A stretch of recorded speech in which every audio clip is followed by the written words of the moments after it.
C'est bon, Yvette, tu as C'est bon. fini le J'ai fini. prélèvement? Ok, bah Le écoute, prélèvement, il a identifié. Donc, ok. je remets dans la poche à remettre à l'accueil pour enregistrement.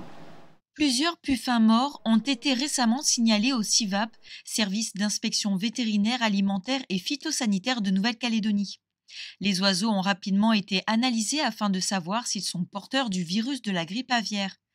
Une réelle crainte pour le CIVAP qui redoute des contaminations suite à des cas détectés en Australie et en Nouvelle-Zélande. C'est un vétérinaire qui nous a appelés. On est allé avec un agent des services vétérinaires le récupérer dans de bonnes conditions, hein, donc pour éviter la contamination, donc avec des gants, des masques, et puis mettre l'animal dans un double emballage plastique. En tout, 500 prélèvements ont été faits au pays et tous se sont avérés négatifs.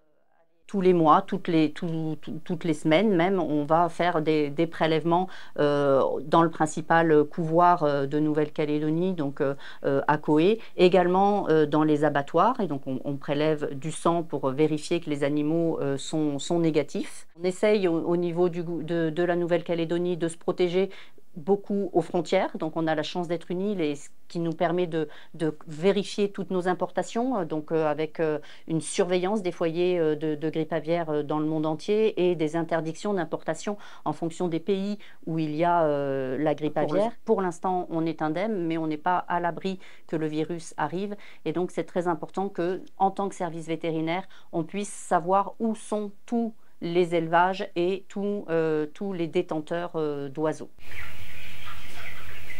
Même si ce virus n'a pas encore atteint la Nouvelle-Calédonie, il a directement impacté les éleveurs de poules.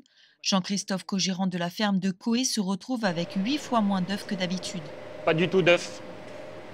Celle-là, elle est réservée pour les œufs à couver pour les futures poules pondeuses. Donc, on n'a rien reçu à l'heure actuelle. Et ça, c'est pour le poulet de chair. On a réussi à en avoir il y a 15 jours, depuis le mois de décembre, qu'on n'a plus avoir les œufs de Nouvelle-Zélande. Et derrière, en fait, on a des problèmes d'approvisionnement liés au fret. On avait un volume qui tournait à un peu plus de 500 000 poussins à l'année. Alors l'année dernière, on a chuté, on est tombé à 400 000. Et 2025, pour l'instant, est très mal parti. Jean-Christophe pourra encore fournir des poulets durant 3 semaines, puis en quantité limitée pour une durée indéterminée. À noter que la grippe aviaire peut se transmettre à l'humain. Il est donc conseillé, si vous découvrez des animaux malades ou morts, de ne pas les toucher mais de les signaler en contactant le CIVAP.